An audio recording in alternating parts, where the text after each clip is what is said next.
الحمد لله الذي بيده تصريف الأحوال وتخفيف الأذكار والصلاة والسلام على سيد الهادي إلى محاسن الأفعال أما بعد فأعوذ بالله السميع العليم من الشيطان الرجيم من همزه ونفخه ونفسه 27ویں پارے کے مضامین آج ہمارا سب سورۃ الذاریات کی آیت نمبر 55 میں اللہ تعالیٰ ارشاد فرماتے ہیں وَذَكِّرْ فَإِنَّ الذِّكْرَىٰ تَنفَعُ الْمُؤْمِنِينَ۔ اے نبی آپ نصیحت کرتے رہیں، نصیحت نہ چھوڑیں، کیونکہ جب آپ نصیحت کریں گے تو یقیناً نصیحت مومنوں کو فائدہ دیتی ہے۔ کہتے رہیں، سمجھاتے رہیں، فَتَوَلَّ عَنْهُمْ فَمَا أَنْتَ بِمَلُومٍ۔ اگر لوگ نہیں مانتے، نہ مانیں، آپ کا کام میسج ڈیلیور کرنا ہے، میسج ان کو دے دینا ہے۔ اگر مان جائیں گے تو اپنا ہی فائدہ کریں گے، نہیں مانیں گے تو اپنا نقصان کریں گے۔ پھر فَمَا أَنْتَ بِمَلُومٍ، آپ سے نہیں پوچھا جائے گا کہ وہ لوگ عمل کیوں نہیں کر رہے، آپ صرف اچھے طریقے سے ان کو بتا دیں۔ وَذَكِّرْ فَإِنَّ الذِّكْرَىٰ تَنفَعُ الْمُؤْمِنِينَ۔ نصیحت کرتے رہیں، نصیحت یقیناً مومنوں کو فائدہ دیتی ہے۔ اب اگر تو کوئی مومن ہے، ایمان کی شمع روشن ہے، تو اس کو نصیحت کا بڑا فائدہ ہوتا ہے، لیکن اگر ایمان انتہائی کمزور ہے تو پھر نصیحت فائدہ نہیں دیتی۔ تو ہمیں اس بات کو سمجھنا چاہیے۔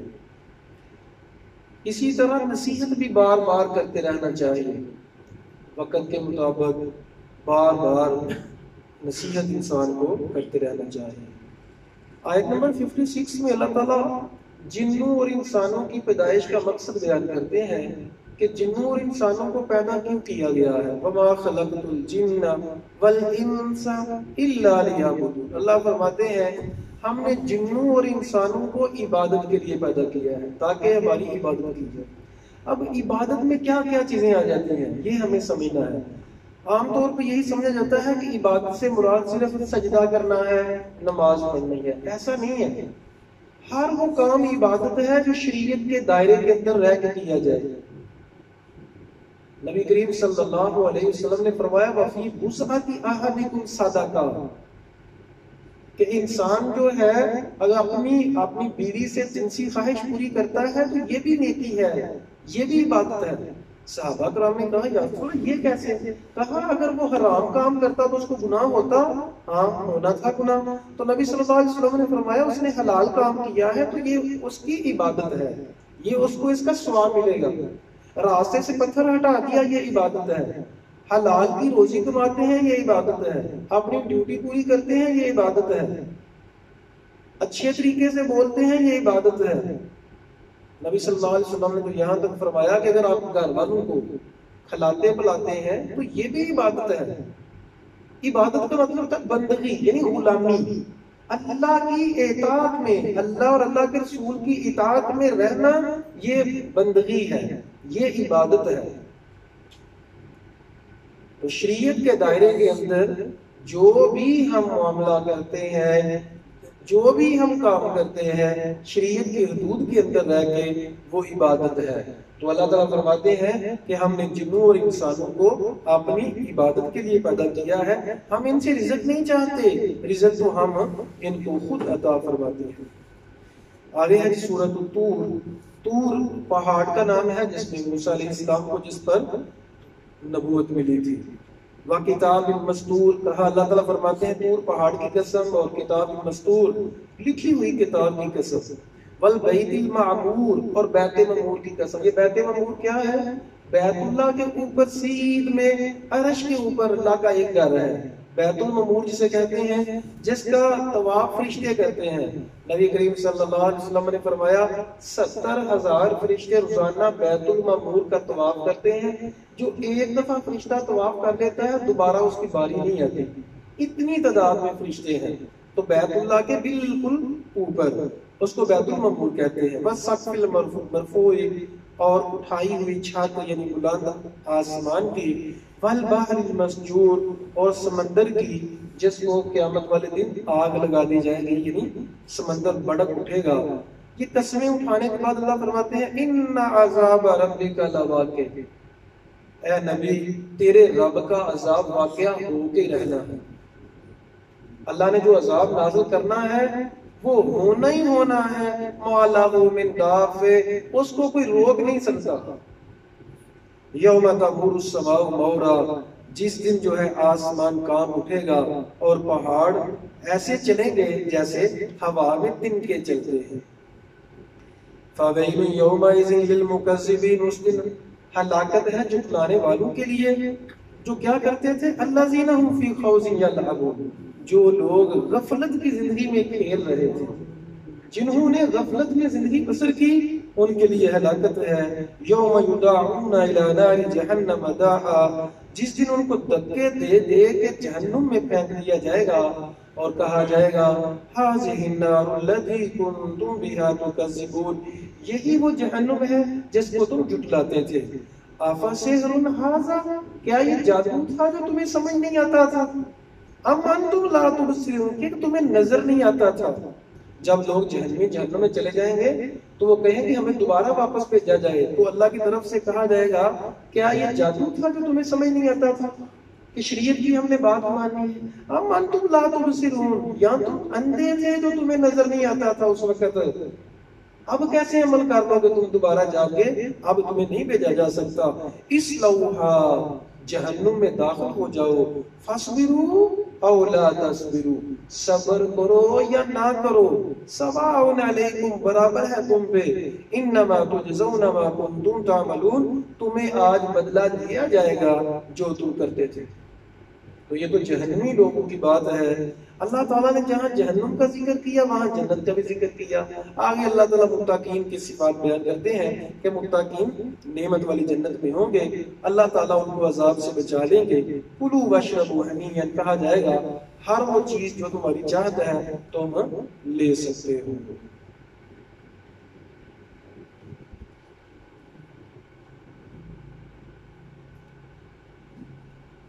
45 نمبر آیت میں سورۃ الطور میں اللہ تعالیٰ فرماتے ہیں فَذَرْهُمْ فِي حَتَّى يُلَاقُوا يَوْمَهُمُ الَّذِي فِيهِ يُوعَدُونَ، اے نبی اگر یہ بات نہیں مانتے آپ پریشان نہ ہوں، ان کو چھوڑ دو اس دن کے لیے جس دن ان کو پورا پورا بدلہ دیا جائے گا اور لوگ بے ہوش کیے جائیں گے۔ اللہ کا عذاب دیکھ کے تو ان کو ان کے حال پہ چھوڑ دیں۔ وَاصْبِرْ لِحُکْمِ رَبِّكَ فَإِنَّكَ بِأَعْیُنِنَا، آپ صبر کریں، وَسَبِّحْ بِحَمْدِ رَبِّكَ حِینَ تَقُومُ، اور تسبیح بیان کریں جب اٹھتے ہیں اور جب وَمِنَ اللَّیلِ، رات کو دن کو صبح و شام اللہ کی تسبیح بیان کیا کریں۔ تسبیح بیان کرنے سے انسان کے دل کو اطمینان ملتا ہے۔ نبی کریم صلی اللہ علیہ وسلم بڑے پریشان ہو جاتے تھے کہ یہ لوگ مسلمان کیوں نہیں ہو رہے، تو اللہ تعالیٰ فرماتے ہیں کہ آپ صبر کریں اور تسبیح بیان کیا کریں اپنے دل کے سکون کے لیے۔ تو اللہ کے ذکر میں سکون ہے۔ اللہ بذکر اللہ تطمئن القلوب، پریشانی چاہے جتنی مرضی بڑی ہو، جب ہم اللہ تعالیٰ کا ذکر کریں گے تو اس سے دل کو سکون ملتا ہے۔ سورۃ النجم، وَالنَّجْمِ إِذَا هَوَىٰ، قسم ہے ستارے کی جب وہ گرتا ہے۔ مَا ضَلَّ صَاحِبُكُمْ وَمَا غَوَىٰ، آپ کا ساتھی جو ہے نعوذ باللہ وہ گمراہ نہیں ہوا۔ جو تم کہتے ہیں مشرکین مکہ سے خطاب کیا جا رہا ہے کہ جو تم سمجھتے ہو کہ گمراہ ہے، گمراہ نہیں ہے۔ وَمَا يَنطِقُ عَنِ الْهَوَىٰ، یہ نبی جو ہے یہ اپنی خواہش سے بولتا ہی نہیں ہے، جو بھی بولتا ہے وہ وہی ہوتی ہے۔ إِنْ هُوَ إِلَّا وَحْيٌ يُوحَىٰ، جو بھی بات کرتا ہے وہ وہی ہوتی ہے۔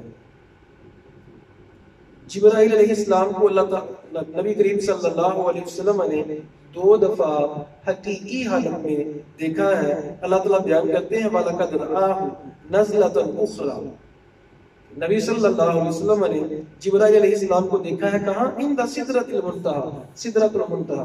سدرۃ المنتہا کیا ہے؟ سدرۃ المنتہا بیری کا درخت ہے جس کی منتہا مخلوق کی انتہا ہو جاتی ہے، اس کے بعد اس کے آگے کوئی مخلوق نہیں جا سکتی، لیکن اللہ تعالیٰ نے نبی کریم صلی اللہ علیہ وسلم کے اپنے عرش کے اوپر بلایا اور پھر وہاں کلام کیا.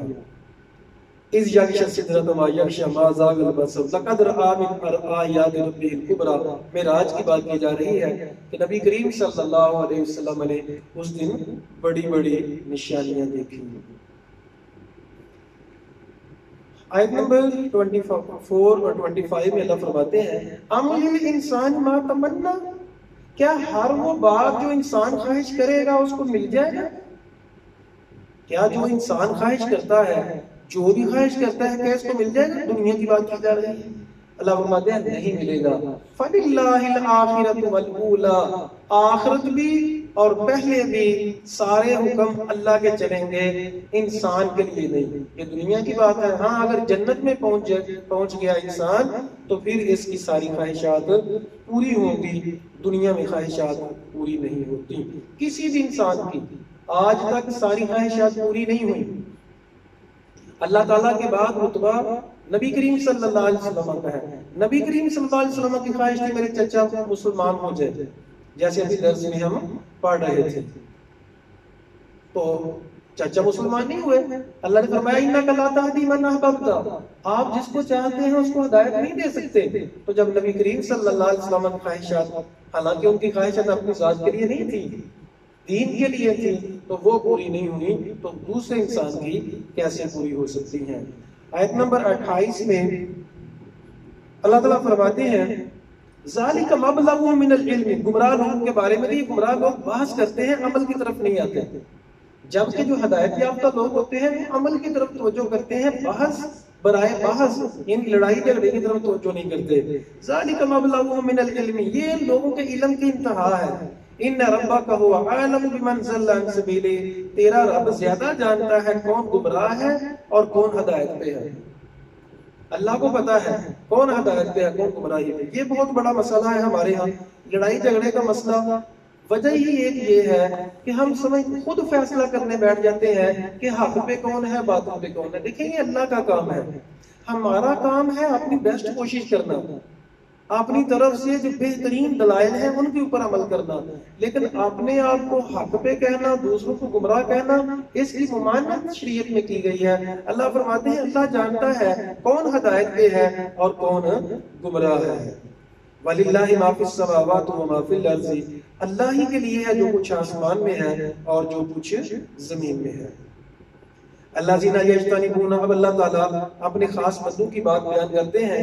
الذین یجتنبون کبائر الاسم والفواحش. میرے بندے جو ہیں وہ جو بڑے بڑے گناہوں سے بچتے ہیں اور فحاشی کے کاموں سے. الا اللمم. مگر چھوٹے چھوٹے گناہ. اب چھوٹے چھوٹے اگر گناہ ہو جاتے ہیں تو اللہ تعالیٰ ویسے ہی معاف کر دیتا ہے. وضو کرنے سے معاف ہو جاتے ہیں، نماز پڑھنے سے معاف ہو جاتے ہیں، اور بھی نیکی کرنے سے گناہ معاف ہو جاتے ہیں، لیکن بڑے نہیں. اسی طرح وہ گناہ نہیں جو حقوق العباد کے ساتھ تعلق رکھتے ہیں. جو حقوق اللہ کے ساتھ تعلق رکھتے ہیں وہ اللہ خود ہی معاف کر دیتا ہے. لیکن جو حقوق العباد کے ساتھ تعلق رکھتے ہیں، غیبت کی، کسی کا مال کھایا، کسی کی بے عزتی کی، تو پھر اسی سے معاف کروانا ہوگا. تو حقوق اللہ جو ہے وہ اللہ تعالیٰ معاف فرما دیتا ہے. ان ربک واسع المغفرہ. آپ کا رب جو ہے بڑا ہی معاف کرنے والا ہے. وہ عالم بکم اذ انشاکم من الارض. وہ جانتا ہے جب تمہیں زمین سے پیدا کرے گا. وَإِذْ أَنْتُمْ أَجِنَّةٌ فِي بُطُونِ أُمَّهَاتِكُمْ. اور جب تم اپنی ماؤں کے پیٹوں میں تھے پھر بھی تمہیں جانتا تھا. فَلَا تُزَكُّوا أَنفُسَكُمْ. اپنے آپ کو پاک نہ کہو کہ میں بڑا اچھا ہوں. هُوَ أَعْلَمُ بِمَنِ اتَّقَىٰ. اللہ جانتا ہے کون تقوی والا ہے، کون اچھا ہے کون برا ہے. تو اپنی تعریف خود ہی نہ کیا کرو، اپنے آپ کو خود ہی نہ کہا کرو میں بڑا اچھا ہوں. اللہ تعالیٰ فرماتے ہیں سورۃ القیامہ میں بل الانسان علی نفسہ بصیرہ. انسان کو اپنے نفس کا خوب پتا ہے کہ میں کیا ہوں. ولو القی معاذیرہ. چاہے عذر بیان کرتا رہے کہ نہیں مجھے پتا ہے. وآتا قلیلا واکدا عنده علم الغیب فهو یرا. کیا ان لوگوں کے پاس علم غیب ہے کہ وہ دیکھ رہا ہے؟ اللہ تعالیٰ فرماتے ہیں کہ یہ جو کہتے ہیں کہ میں ہی سب سے اچھا ہوں، کیا ان کے پاس غیب کا علم ہے کہ اللہ کے پاس جو لکھا ہوا ہے انہوں نے پڑھ لیا ہے؟ فَهُوَ يَرَىٰ. وہ دیکھ رہا ہے. تو اللہ تعالیٰ فرماتے ہیں جھوٹ بولتے ہیں کہ میں ہی سب سے بہتر ہوں یا ہم ہی جنت میں جائیں گے. اللہ کو زیادہ پتا ہے کون جنت میں جائے گا کون جہنم میں جائے گا. آیت نمبر 38 اور 39 میں اللہ تعالیٰ فرماتے ہیں اللہ تازر وازرۃ وزر اخری. بہت بڑا اصول بیان کر دیا کہ کوئی بھی جان کسی دوسری جان کا بوجھ نہیں اٹھائے گی.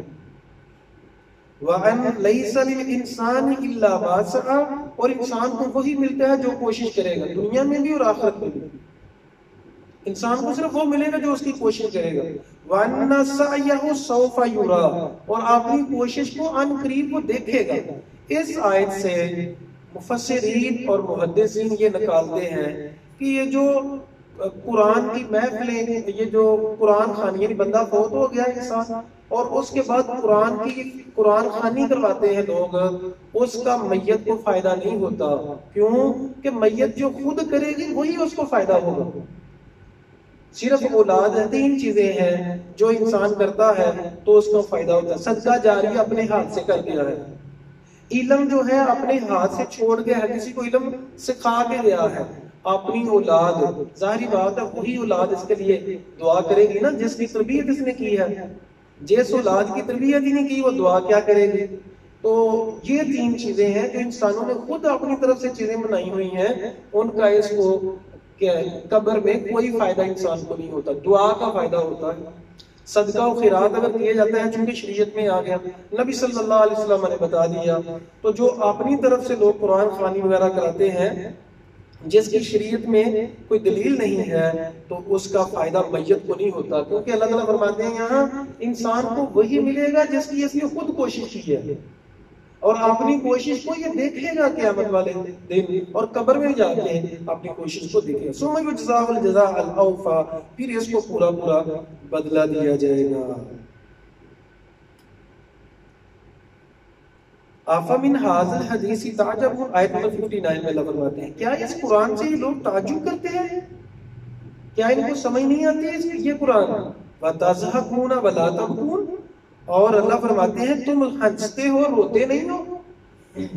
نبی کریم صلی اللہ علیہ وسلم نے فرمایا لوگوں اگر تمہیں وہ چیزوں کا پتہ چل جائے جو مجھے پتہ ہے, لَضَحِكْتُمْ قَلِيلًا وَلَبْكَيْتُمْ كَثِيرًا, تم ہنسنا بہت کم کر دو اور رونا زیادہ شروع کر دو.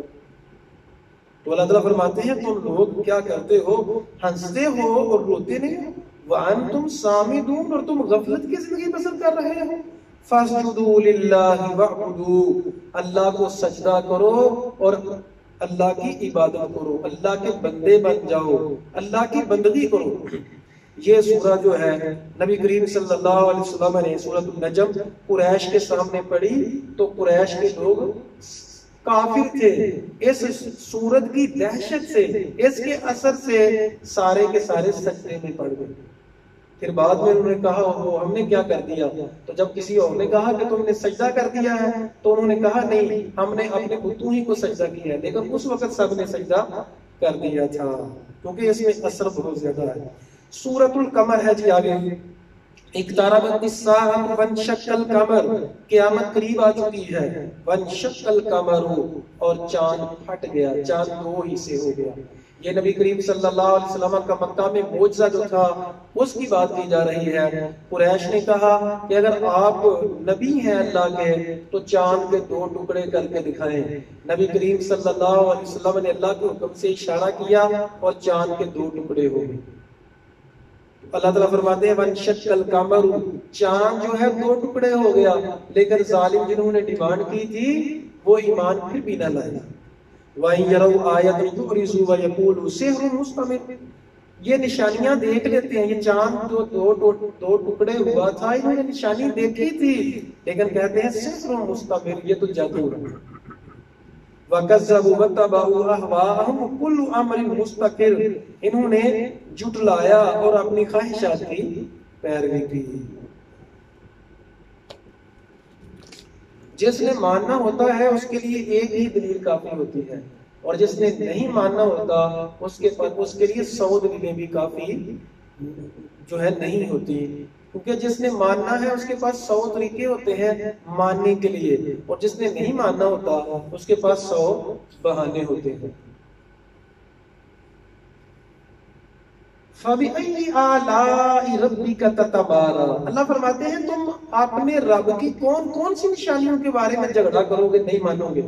کتنی نشانیاں اللہ تعالیٰ نے دی تمہیں، لیکن تم کون کون سی نشانی کو چھوڑو گے اور اس کے بارے میں جھگڑا کرو گے۔ آیت نمبر 7 میں اللہ تعالیٰ فرماتے ہیں فَتَوَلَّ عَنْهُمْ، انہوں نے جو ڈیمانڈ کی تھی آپ نے اللہ کے حکم سے پوری کر دی، لیکن جب پھر بھی نہیں مان رہے تو پھر ان کو فَتَوَلَّ عَنْهُمْ، ان سے اعراض کرے۔ یوم یدعو الداعی الی شیء نکر، جب پکارنے والا قیامت کی طرف پکارے گا، خشعاً ابصار، یعنی قیامت والے دن تک کے لیے ان کو چھوڑ دیں، جب نظریں ان کی جھکی ہوئی ہوں گی اور قبروں سے نکل رہے ہوں گے جس طرح کے ٹڈیاں ہیں، اس طرح قبروں سے نکل رہے ہوں گے، مہطعین الی الداعی، پکارنے والے کی طرف بھاگ رہے ہوں گے، اور کافر کہیں گے ھذا یوم عسیر، یہ تو بڑا مشکل دن ہے۔ سورۃ القمر میں اللہ تعالیٰ نے 4 جگہ پہ 4 دفعہ فرمایا وَلَقَدْ يَسَّرْنَا الْقُرْآنَ لِلذِّكْرِ فَهَلْ مِن مُدَّكِرٍ، لوگوں ہم نے قرآن کو نصیحت کے لیے انتہائی آسان بنا دیا ہے، فَهَلْ مِن مُدَّكِرٍ، تو ہے کوئی نصیحت پکڑنے والا؟ یہ ایک ہی آیت سورۃ القمر میں اللہ نے 4 جگہ پہ لائی، 4 دفعہ فرمایا کہ لوگوں اگر کوئی نصیحت حاصل کرنا چاہتا ہے، اگر رہنمائی حاصل کرنا چاہتے ہو تو قرآن انتہائی آسان ہے۔ یہ تو لوگوں نے مشہور کر دیا ہے کہ قرآن مشکل ہے، ورنہ نصیحت کے لیے قرآن انتہائی آسان ہے اگر کوئی سمجھے۔ اور یہاں سے یہ بات بھی پتہ چلی کہ قرآن سمجھنے کے لیے نازل ہوا ہے، قرآن کا اصل مقصد جو ہے وہ سمجھ حاصل کرنا ہے۔ اللہ فرماتے ہیں کہ وَلَقَدْ يَسَّرْنَا الْقُرْآنَ لِلذِّكْرِ، ذکر یعنی نصیحت کے لیے، تو ہے کوئی نصیحت پکڑنے والا؟ اِنَّا كُلَّ شَيْءٍ خَلَقْنَاهُ، کافروں نے ڈیمانڈ کی تھی کہ اے نبی اگر آپ حق پہ ہیں، ابو جہل نے، تو ہمارے اوپر پتھروں کی بارش نازل کر دیں۔ تو اللہ تعالیٰ نے فرماتے ہیں اِنَّا كُلَّ شَيْءٍ خَلَقْنَاهُ بِقَدْرٍ، ہم نے ہر چیز کا ایک اندازہ لگایا ہوا ہے، اسی اندازے کے مطابق جو ہے ہم نے چیزوں کو پیدا کیا ہوا ہے۔ وَمَا أَمْرُنَا إِلَّا وَاحِدَةٌ كَلَمْحِ الْبَصَرِ، جب ہم نے دنیا کو تباہ کرنا ہوگا، صرف اشارہ ہوگا تو ساری دنیا جو ہے تباہ ہو جائے گی، قیامت قائم ہو جائے گی۔ تو جب لیکن اس کا ایک وقت ہے، وہ اللہ تعالیٰ نے مقرر کیا ہوا ہے۔ سورۃ الرحمن، سورۃ الرحمن کے بارے میں لوگ بیان کرتے ہیں کچھ ایک روایات، لیکن صحیح سند کے ساتھ کوئی بھی روایت سورۃ الرحمن کے بارے میں صحیح نہیں ہے۔ نبی کریم صلی اللہ علیہ وسلم سے صحیح سند کے ساتھ کوئی بھی روایت درست نہیں ہے، اپنی طرف سے لوگوں نے اس کے بارے میں چیزیں بنائی ہیں، اور وہ روایات جو ہیں تابعین کے قول ہیں، تبع تابعین کے قول ہیں، لیکن اسے حدیث نہیں کہا جا سکتا۔ حدیث وہ ہوتی ہے جس کو نبی صلی اللہ علیہ وسلم نے خود بیان کیا ہو یا صحابہ کرام نے سنا ہو، وہ حدیث ہوتی ہے۔ یہاں پہ کسی صحابی کا قول ہو اس کو موقوف حدیث کہتے ہیں، تو اس کی بھی کوئی نہ کوئی اہمیت ہوتی ہے، لیکن تابعین جو ہے ان کی بات کو حدیث نہیں کہا جا سکتا۔ علم القرآن، اللہ تعالیٰ نے قرآن سکھایا، الرحمن علم القرآن، اللہ نے قرآن سکھایا۔ تو اس سے سمجھ آتی ہے کہ اصل تعلیم جو ہے نا، جو فضیلت والی اور نفع والی تعلیم ہے، وہ قرآن کی تعلیم ہے۔ اصل علم جو ہے وہ قرآن کا علم ہے۔ نبی صلی اللہ علیہ وسلم نے فرمایا تم میں سب سے بہترین وہ ہے جو قرآن کو سیکھتا اور سکھلاتا ہے۔ خلق الانسان علمہ البیان، انسان کو بیان سکھلایا ہے، بولنے کی قوت عطا فرمائی ہے۔ اللہ تعالیٰ نے قرآن یہ سورۃ الرحمن میں 30 جگہ بار بار تکرار کے ساتھ آیا، 30 دفعہ فَبِأَيِّ آلَاءِ رَبِّكُمَا تُكَذِّبَانِ، اے لوگوں، اے جنوں اور انسانوں، تم اپنے رب کی کون کون سی نعمتوں کو جھٹلاؤ گے۔ اللہ تعالیٰ فرماتے ہیں ہم نے سورج پیدا کیا، چاند پیدا کیے، درخت پیدا کیے، تمہارے کھانے کے اناج پیدا کیا، تمہیں پیدا کیا، تم اپنے رب کی کون کون سی نعمتوں کو جھٹلاؤ گے۔ اسی طرح اللہ تعالیٰ فرماتے ہیں ہم نے جنت پیدا کی اچھے لوگوں کے لیے، اور ایک جنت نہیں بلکہ من خاف مقام ربی جنتان، 2 جنتیں پیدا کی ہیں۔ پھر اللہ فرماتے ہیں فَبِأَيِّ آلَاءِ رَبِّكُمَا تُكَذِّبَانِ، تم اپنے رب کی کون کون سی نعمت کو جھٹلاؤ گے۔ اب نعمت کو جھٹلانا کیا ہوتا ہے؟ اس نعمت کو مان کے سر تسلیم خم نہ کرنا، یہ انکار کرنا ہوتا ہے۔ تو اللہ تعالیٰ کی جتنی بھی نعمتیں ہیں، اللہ تعالیٰ کی جتنی بھی نشانیاں ہیں، ان کو مان کے تو انسان اپنے رب کو مان لے کہ ہمارا رب ہے، اللہ تعالیٰ کی وحدانیت کو ماننا شروع کر دے تو یہ نعمت کی قدر ہوتی ہے، اور اگر نہ مانے تو یہ نعمتوں کی بے قدری ہوتی ہے۔ اللہ سورہ رحمان میں فرماتے ہیں کل من علیہا فان، ہر ایک چیز نے ختم ہو جانا ہے، کوئی بھی نہیں باقی رہے گا تو صرف اللہ تعالیٰ رہے گا۔ وَيَبْقَى وَجْهُ رَبِّكَ ذُو الْجَلَالِ وَالْإِكْرَامِ، باقی جو ہے وہ اللہ تعالیٰ کی ذات رہے گی۔ تبارک اسم ربک ذی الجلال والإکرام، بڑی ہی بابرکت ذات ہے جو رب کریم کی ذات ہے۔ سورۃ الواقعہ ہے جی آگے۔ سورۃ الواقعہ کے بارے میں نبی کریم صلی اللہ علیہ وسلم نے فرمایا کہ سورۃ الواقعہ نے مجھے بوڑھا کر دیا ہے۔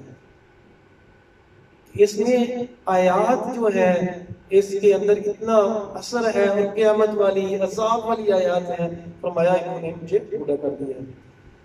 وَكُنْتُمْ أَزْوَاجًا ثَلَاثًا، 3 لوگوں کے گروہ ہوں گے قیامت والے دن۔ السابقون الاولون، پہلا گروپ سابقون، سبقت لے جانے والے، جب بھی نیکی کا موقع ملتا ہے وہ سبقت لے جاتے ہیں۔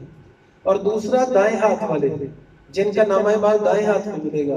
اور تیسرا گروہ جن کا نامہ اعمال بائیں ہاتھ میں ملے گا، جن کی نیکیاں زیادہ ہوں گی ان کا نامہ اعمال دائیں ہاتھ میں ملے گا، جن کی نیکیاں کم ہوں گی ان کو نامہ اعمال بائیں ہاتھ میں ملے گا۔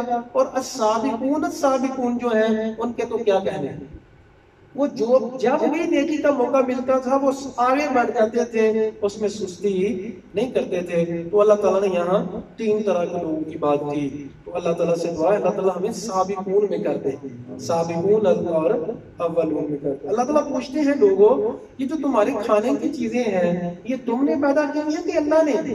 یہ پانی جو ہے زمین سے اور آسمان نیچے سے تمہیں کون دیتا ہے؟ آسمان سے اگر اللہ پانی نہ برسائے تو کیا تم خود لے سکتے ہو؟ اگر نہیں لے سکتے تو پھر اللہ کی بندگی کیوں نہیں کرتے؟ اللہ تعالیٰ فرماتے ہیں فَسَبِّحْ بِاسْمِ رَبِّكَ الْعَظِيمِ، اپنے رب کی تسبیح بیان کریں۔ وَإِنَّهُ فَلَا أُقْسِمُ بِمَوَاقِعِ النُّجُومِ، ستاروں کے جو نکلنے کی جگہ ہے اللہ ان کی قسم کھاتا ہے۔ وَإِنَّهُ لَقَسَمٌ لَوْ تَعْلَمُونَ عَظِيمٌ، یہ بڑی عظیم قسم ہے۔ إِنَّهُ لَقُرْآنٌ کریم، یہ قرآن کریم ہے، یہ کسی انسان کا قول نہیں ہے۔ تو قسم اٹھا کے اللہ تعالیٰ فرماتے ہیں کہ یہ اللہ تعالیٰ کا قول ہے۔ فَسَبِّحْ بِاسْمِ رَبِّكَ الْعَظِيمِ، اپنے رب کی تسبیح بیان کریں۔ بار بار یہی آ رہا ہے، سبحان اللہ، الحمدللہ۔ یونس علیہ السلام کے بارے میں اللہ نے فرمایا کہ ان کو مچھلی کے پیٹ سے آزادی کیوں دی تھی؟ کیونکہ وہ تسبیح بیان کرتے تھے۔ تو تسبیح بیان پہلے بھی کرتے تھے، بعد میں بھی، مشکل میں بھی تسبیح بیان کریں گے تو اللہ تعالیٰ ہمیں نجات عطا فرمائے گا۔ سبحان اللہ و بحمدہ، سبحان اللہ العظیم، یہ جو ہے تسبیح ہے۔ آگے ہے جی سورۃ الحدید، آخری سورت ہے، 2-3 پوائنٹس رہ گئے ہیں، پھر انشاءاللہ ہم بات کو ختم کرتے ہیں۔ اللہ تعالیٰ فرماتے ہیں وَالْأَوَّلُ وَالْآخِرُ وَالظَّاهِرُ وَالْبَاطِنُ، وہی اللہ ہے جو سب سے پہلے ہے اور آخر میں بھی وہی ہوگا، کیونکہ ساری دنیا ختم ہو جائے گی، آخر میں صرف اللہ ہوگا۔ وَالظَّاهِرُ وَالْبَاطِنُ وَهُوَ بِكُلِّ شَيْءٍ عَلِيمٌ، وہی ظاہر ہے وہی باطن ہے، اور اللہ تعالیٰ ہر چیز کو خوب جاننے والا ہے۔ پھر اللہ تعالیٰ ڈیٹیل بیان کرتے ہیں کہ ہم نے زمین کو اور آسمان کو 6 دنوں میں پیدا کیا ہے۔ ما یلج فی الارض وما یخرج، جو زمین میں چیز آتی ہے جو نکلتی ہے اللہ تعالیٰ سب کو جانتا ہے۔ وما لکم الا تنفقوا فی سبیل اللہ، لوگوں تمہیں کیا ہو گیا ہے، تم اللہ کی راہ میں کیوں خرچ نہیں کرتے؟ وللہ میراث السماوات والارض، اللہ ہی کے لیے آسمانوں اور زمین کے میراث ہے۔ لا یستوی منکم من انفق من قبل الفتح، برابر نہیں ہو سکتا تم میں سے خرچ کرنے والا اور نہ خرچ کرنے والا، جو خرچ کرنے والے ہیں اور جو نہیں خرچ کرتے وہ برابر نہیں ہو سکتے۔ پھر اللہ تعالیٰ کہتے ہیں من، 11 نمبر آیت میں، سورۃ الحدید کی 11 نمبر آیت، من ذا الذی یقرض اللہ قرضا حسنا، کون ہے وہ عظیم شخص جو اللہ کو قرض حسنا دے، یعنی اللہ کی راہ میں خرچ کرے۔ فَيُضَاعِفَهُ لَهُ، اللہ تعالیٰ اس کا مال بڑھائے، وَلَهُ أَجْرٌ كَرِيمٌ، اس کے لیے بڑا ہی عزت والا اجر ہوگا۔ تو یہاں خرچ کرنے کی رغبت دلائی گئی ہے۔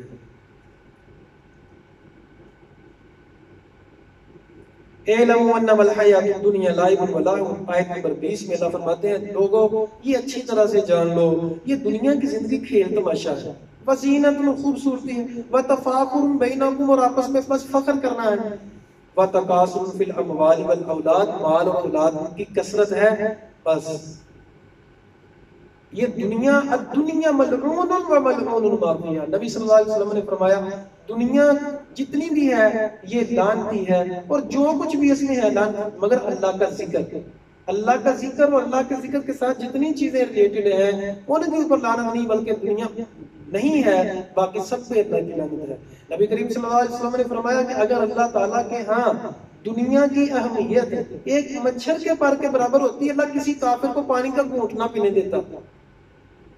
نبی صلی اللہ علیہ وسلم نے فرمایا اگر تم میں سے کوئی کمپیریزن کرنا چاہتا ہے دنیا اور آخرت کا، سمندر کے کنارے جائے، اپنی انگلی کو سمندر کے کنارے سمندر میں ڈبو دے، فَلْيَنْظُرْ بِمَا يَرْجِعُ، جتنا پانی انگلی کے ساتھ لگا ہے وہ دنیا ہے، باقی سمندر سارا آخرت ہے.